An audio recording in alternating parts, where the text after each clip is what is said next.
برطانیہ گزشتہ کئی دہائیوں سے بہتر روزگار کی تلاش اور تعلیم حاصل کرنے کے لیے آنے والوں کے لیے توجہ کا مرکز رہا ہے۔ گزشتہ سال مختلف ممالک کے طلباء اور ورک پرمٹ حاصل کرنے والوں کی خصوصی تعداد برطانیہ آئی، لیکن برطانیہ میں مناسب رہائش، کام کاج کی سہولت نہ ہونے اور مہنگائی کے سبب مشکلات کا شکار ہوئے۔ ان سب پہ بات کرنے کے لیے پاکستان اوورسیز کلب کے چیئرمین فیصل خواجہ لندن اسٹوڈیو میں بیورو چیف حسیب ارسلان کے ساتھ ہی موجود ہیں۔ کیا کہا آپ بھی دیکھیے۔ ایک وقت تھا جب برطانیہ کو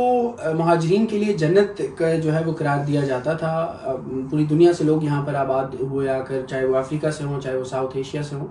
لیکن اب پچھلے کچھ سالوں میں اسٹوڈنٹس جو ہیں وہ بھی ایک بڑی تعداد میں یہاں پر آئے۔ اس کے بعد ورک پرمٹ کے اوپر جو ہے وہ لوگ ساؤتھ ایشین ملکوں سے، افریقن ملکوں سے یہاں پر بے تحاشا جو ہے وہ یہاں پر آ کر آباد ہوئے۔ لیکن جب زیادہ لوگ کسی بھی جگہ پر جا کر آباد ہوتے ہیں تو مسائل بھی جو ہے وہ اسی طرح بڑھ جاتے ہیں۔ ابھی اگر کرنٹلی کی بات کی جائے تو یہاں پر برطانیہ میں بہت سارے مسائل ہیں، اسٹوڈنٹس کو مسائل ہیں، جو لوگ ورک پرمٹس پہ آئے ہیں ان کو مسائل ہیں۔ اسی پر بات کرنے کے لیے chairman overseas Pakistani club Faisal Khawaja صاحب جو ہے ہمارے ساتھ موجود ہیں۔ آج ہم ان سے بات کریں گے۔ فیصل صاحب بہت شکریہ آپ کو وقت دینے کا۔ تھینک یو سر، لندن کی خاص طور پہ اگر بات کی جائے تو یہاں پر آپ کو بہت بے روزگاری ابھی دیکھنے میں نظر آئے گی۔ بہت سارے ایسے لوگ جو اسٹوڈنٹ ویزاز پہ آئے ہیں، ورک پرمٹس پہ ایز اے ڈیپینڈنٹس آئے ہیں، ان کے پاس کام نہیں ہے، بہت سارے مسائل ہیں۔ تو آپ کیا سمجھتے ہیں کہ ادھر کا فیوچر کیا ہونے جا رہا ہے؟ دیکھیے، میں آپ نے کہا کہ ورک پرمٹ پہ یہ اسٹوڈنٹ لوگ یہاں پہ آئے ہوئے ہیں اور ان کے پاس کام نہیں ہے۔ چلیں، ورک پرمٹ والے کو تو سم ہو جس کمپنی کے تھرو آئے ہیں ان کو کام مل گیا ہوگا، وہ کر رہے ہوں گے۔ لیکن میں اس وقت جو آپ سے مین بات کرنا چاہوں گا وہ ہے کہ جس وقت کالجز اور یونیورسٹیز کی فیسز ہیں ان سے وہ فیسز پے نہیں ہو رہی، ان کے پاس پیسے ہی نہیں ہیں، ان کے پاس لیونگ کے لیے اخراجات نہیں ہیں، کھانے پینے کے نہیں ہیں، اور جابس بھی نہیں ہیں۔ اور آن ٹاپ آف دیٹ اب جب اوبیسلی آپ کو پتہ ہے سیمسٹر کی یہاں پہ پر سیمسٹر فیس دینی پڑتی ہے، تو مسائل بہت گمبھیر ہیں۔ سمجھ کے کچھ اور آتے ہیں، لیکن یہاں پہ آنے کے بعد جو حقیقت عیاں ہوئی ہے اس کے بعد یہ ہے کہ آپ کو، جیسے ہم اس وقت ایسٹ لنڈن میں ہیں، آپ کو اکثر لوگ جو ان سے ہیں وہ ہوم لیس بھی نظر آئیں گے ہمارے، آپ سے وہ بیگنگ بھی کر رہے ہوں گے، فوڈ کے پیسے بھی مانگ رہے ہوں گے، دکھنے میں اچھے پڑھے لکھے لگتے ہیں لیکن کہتے ہیں وہ مجبور ہیں، کیا کریں، جابس ملتی نہیں ہیں۔ اب یہاں پہ دیکھیں ایک لمیٹڈ سورسز ہے نا، آئرلینڈ ہے، اٹس جسٹ آئرلینڈ، یہ اس میں مطلب یو کے از آئرلینڈ، اور یہاں پہ ہر چیز کے ریسورسز جو ان سے وہ ایک حد تک ہے، ان سے زیادہ نہیں ہے۔ تو یہ بھی اوبیسلی گورنمنٹ آف انگلینڈ کو یہ چیز، یو کے کو سوچنا چاہیے تھا کہ انہوں نے اتنے ویزے جو دیے ہیں آخر ان لوگوں نے کہاں پہ جا کے۔ اب آپ یہ دیکھیں کہ جیسے چائنا ہے، میں چائنا کی بات کروں تو چائنا کے جو اسٹوڈنٹس آتے ہیں وہ پیورلی پڑھنے کے لیے آتے ہیں، وہ پیچھے سے ویل آف فیملیز ہوتی ہیں، ان کے پاس بجٹس ہوتے ہیں، سارا کچھ۔ لیکن ہمارے جو اسپیشلی انڈیا، پاکستان، سری لنکا، بنگلہ دیش، یہاں سے جو زیادہ تر لوگ آئے، سوری ٹو سے انہوں نے کچھ اپنی ڈاکومنٹیشنز بھی، اس کو بھی جو تھا نہیں وہ دکھایا، یہاں پہ آگے کہ یہاں پہ آ کے جاب کر کے اپنے مسائل جو ان سے وہ حل کریں گے۔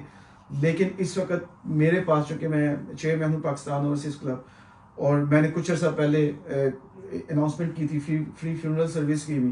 تو اس کی وجہ سے میرے پاس بے تحاشا کوئریز آتی ہیں۔ وہ لوگ کہتے ہیں جی آپ لوگوں کی ہیلپ کرتے ہیں تو آپ ہماری بھی ہیلپ کر دیں۔ میں کہ جی میں نے ایک خاص ایک اسپیسیفک چیز تھی، اس پہ ہیلپ کا میں نے کہا تھا، اور کہتے ہیں جی ہمارے پاس فیس کے پیسے نہیں ہیں، ہماری ہیلپ کر دیں، ہمارے پاس رینٹ کے پیسے نہیں ہیں، ہماری ہیلپ کر دیں، ہمیں جاب نہیں مل رہی ہے، ہمیں یہاں پہ جانتا کوئی نہیں، ہماری ہیلپ کر دیں۔ ایک اس طرح کا ایک انپریڈکٹیبل سا ماحول کریٹ ہوا ہے اس وقت یہاں پہ، اسپیشلی ایسٹ لنڈن میں، کیونکہ آپ دیکھیں کہ جتنے بھی لوگ آتے ہیں ان کے زیادہ جو کہ جاننے والے جو ہیں وہ اسی پاکٹ میں رہ رہے ہوتے ہیں جس میں پہلے لوگ رہے، تو وہ بھی آتے ہیں، وہ بھی اسی پاکٹ میں چلے جاتے ہیں۔ لیکن ایسٹ لنڈن بہت بڑی پاکٹ ہے ہمارے ایشین لوگوں کی، تو یہاں پہ جب وہ آتے ہیں تو ان کو ظاہر اس طریقے سے سراہا نہیں جاتا۔ آپ نے ذکر کیا تو ہمارے سوسائٹی میں یہ کانسیپٹ ہے کہ آپ اگر یونیورسٹی کی فیس ادا کر سکتے ہیں اور ٹکٹ خرید سکتے ہیں اور ویزا فیس دے سکتے ہیں، پہلے سیمسٹر کی فیس دے کے، تو آپ وہاں پہ چلے جائیں، وہاں جائیں گے، آپ جاب کریں گے۔ اب جو ہے یہاں پر آتے ہیں تو وہ جابز اس طرح نہیں مل رہی، اور ملتی ہیں تو اور جابز ملتی ہیں جس سے آپ اپنی مشکل سے اپنی لیونگ پوری کر سکتے ہیں، فیس کے پیسے نہیں ہیں۔ تو جو لوگ یہاں پر آ چکے ہیں آلریڈی ان کو تو مسائل ہیں، لیکن جو بھی پائپ لائن میں ہیں، پروسیس میں ہیں، ان کو آپ کیا ایڈوائس دینا چاہیں گے؟ سر دیکھیے، میری ایک بڑی جنرل سی اور چھوٹی سی ایڈوائس ہے ہمارے، اسپیشلی میں ہمارے جو پاکستانی ہمارا ڈائسپورا ہے، جو پاکستان سے ہمارے بچے بچیاں آتے ہیں، میں ان کو یہ کہتا ہوں کہ آپ اسٹوڈنٹ ضرور ہیں، آپ اسٹوڈنٹ ہیں، آپ یہاں پہ آ کے پڑھیں، سب کچھ ٹھیک ہے،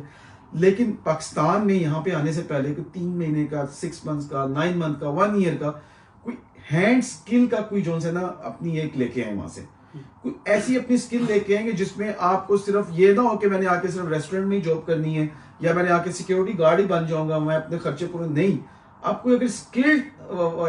اپنے اندر لے کے آتے ہیں چھوٹی سی ایلیبریٹ کر کے آپ اس ایلیبریٹ دیکھیں کہ کیا اسکل ہے. آپ وہاں سے کچھ میکینیکل کا چھوٹا سا کورس کر لیں, پلمبنگ کا کر لیں, آپ الیکٹرک کا چھوٹا سا کورس کر لیں,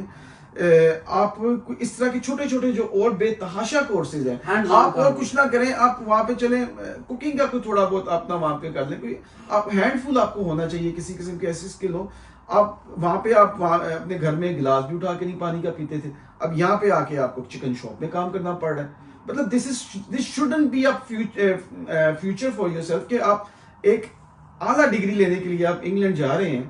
اور آپ وہاں پہ کسی چکن شاپ میں کام کر رہے ہیں, کسی ریسٹورینٹ میں کر رہے ہیں, کسی کی ڈش واشنگ کر رہے ہیں. اس طرح کے کاموں سے باہر نکلیں, کوئی چھوٹی سی اسکل لے لیں. اتنے کورسز ہیں, میکینیکل ہے, الیکٹریکل ہے. آپ اگر یہاں پہ آگے ویسے بھی آپ نے چکن شاپ میں کام کرنے سے بہتر ہے وہاں پہ کوئی